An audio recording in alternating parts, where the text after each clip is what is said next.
Joining us now, NewsX, is actor Rahul Bose. Rahul, thank you for speaking with us. What a great event today.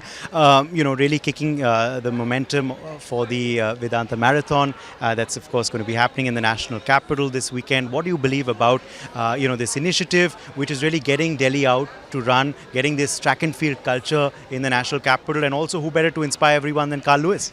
Yes, absolutely. I think the magic of a road race is that there's no intimidation factor.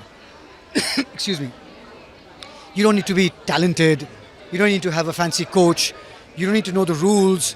Nor do you need to, have equipment. You can just get up there and start running. So when you have something like that, and it becomes, I'm not going to use the word glamorous, but there's a certain stylishness, there's a certain premiumness to the entire event because one of the greatest athletes of all time is supporting the event. Automatically, more eyeballs will go to an evening like this.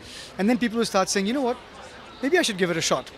And I can tell you something, every single one of my friends in the last 20 years that I've been asking to come to Delhi or come to Kolkata or come to Mumbai, which is my home, for the Mumbai Marathon, has never, ever left it.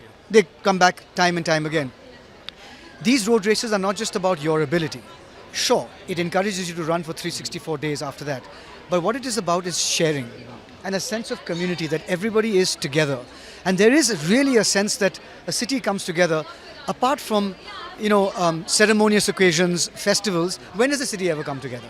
It's only with the road races. I can't think of any other non-cultural event where a city comes together. And that's the magic of this. Absolutely. Well, we were talking to, of course, Carl Lewis also on India's sporting dreams. We are dreaming for the Olympics. Prime Minister Modi is serious about that, about our bid to host the Olympics, perhaps in the next 2 decades. What do you believe should be our priorities for that? And do you believe it will be good to improve our sporting infrastructure, get the sporting culture in India, and hopefully win more medals in the successive years? I think that what happens when you host a massive multidisciplinary event is that you have to be very, very careful to understand the various knock-on effects it's going to have. Number one, there's going to be infrastructure of an unprecedented scale that's going to be built. So the utilization of that, you should have a plan prepared for it because it's a golden opportunity. Second, you're going to have eyeballs on sports that normally you don't see for 4 years. Gymnastics, for example, or I'm thinking, there are, purely Olympic sports which come every 4 years and you don't get to see them otherwise. You have to find a way to sustain audience interest in that sport in the years that don't happen. That can happen through television. Our gymnasts can go to Europe and then you can cover that. The third thing is, how is it going to actually play out as a lightning conductor for people to look and say, I want to become a sports person? Are you ready for that? At the grassroots, is your curriculum ready for that? Or are you going to say PCM or PCB and then you just give up your ambitions? I keep saying, why don't you make it PCMS or PCBS? Say there are 4 things you need to get 95 in, and the 4th one is sport.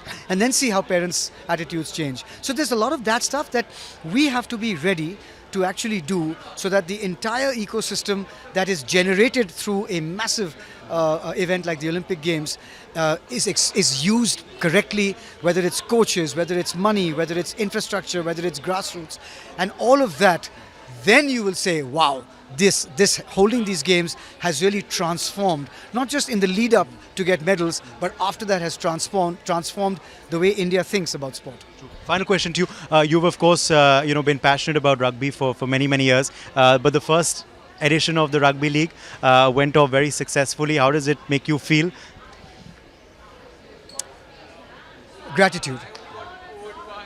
I remember going onto the ground when, after the closing ceremony, the Karigars were just taking down the victory stand, and it was night and the lights went off, and I took a 360-degree video standing in the center of the ground, and I just said to myself, it was the best players in the world, the best broadcast of Rugby Sevens you can see.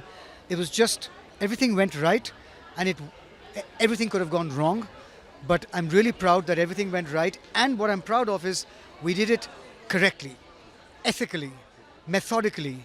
We were sensitive to the players' requirements, to the support staff's requirements. Every day, we were sensitive to our volunteers. And that's the kind of culture that I believe you cannot ignore just to become great. you be great by doing good things every day. And I'm very grateful, and yes, I do have a sense of pride that we did it the right way.